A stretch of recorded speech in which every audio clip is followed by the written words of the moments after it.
এবার রাস্তার ড্রেন সংস্কারের দাবিতে 208B জাতীয় সড়ক অবরোধ করে স্থানীয় এলাকাবাসী। মঙ্গলবার খোয়াই চাম্পাহাওড় থানার অন্তর্গত বাচাইবাড়ি এলাকার স্থানীয়দের অভিযোগ, বিগত বহু বছর থেকে বর্ষাকালীন সময়ে রাস্তার পাশে থাকা ড্রেনগুলি সংস্কারের অভাবে বন্ধ হয়ে পড়ে। ফলে বৃষ্টির জল জমে বাড়িঘরে প্রবেশ করতে শুরু করে। ফলে বাড়িঘরে বসবাস করার ক্ষেত্রে নানান সমস্যার সম্মুখীন হতে হয়। এ নিয়ে বহুবার দপ্তরের আধিকারিকদের জানালেও আজ অবধি এই সমস্যার সমাধান না হওয়াতে বাধ্য হয়ে এদিন বাচাইবাড়ি বাজারস্থিত 208B জাতীয় সড়কটি অনির্দিষ্টকালের জন্য অবরোধ করেন এলাকাবাসীরা। অবরোধ করছে কারণটা হইলো আমরা এই সিজনে আমরা পাড়ার প্রবলেম অনেক খারাপ। বন্যার জল সব বাড়ি ঘরে একদম পুকুরের মতো হয়ে জায়গা প্রতি বছরে তে কোনো কিছু না। আমরা PWD অফিসে গিয়া এখানেও একটা 2-3 বার অ্যাপ্লিকেশন দিয়েছি। আমি নিজস্ব আছে আর 4-5 জন মহিলা নিয়ে এটার ব্যবস্থা অনেক মানে করতাম পারবনি কই আমরা অনেক দৌড়াদৌড় করছি, তবু হইলাম না। এখন পর্যন্ত আমরা কোনো সুরাহা পাই না।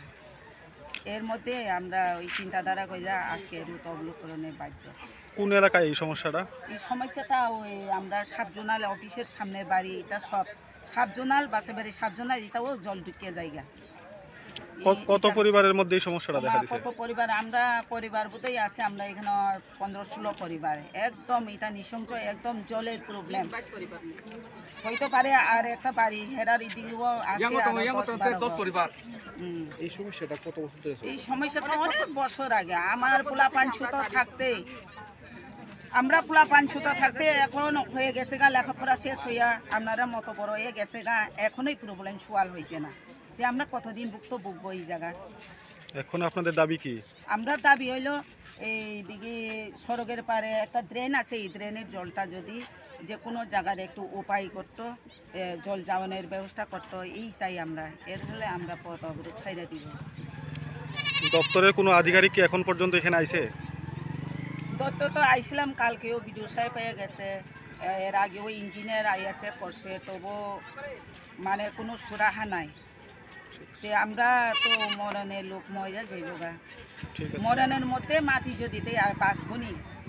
হ্যাঁ, আমরা এদিনের এই অবরোধে রাস্তার দুপাশে বহু যানবাহন আটকে পড়ে। সমস্যায় পড়তে হয় স্কুল কলেজ যাত্রী সহ পথ চলতে সাধারণ জনগণকে। শীঘ্রই যদি তাদের দাবি পূরণ করা না হয় তাহলে আরও বৃহত্তর আন্দোলনে যাবেন বলে অভিযোগ জানান এলাকাবাসীরা। ভিডিও রিপোর্ট, পাবলিক নাও।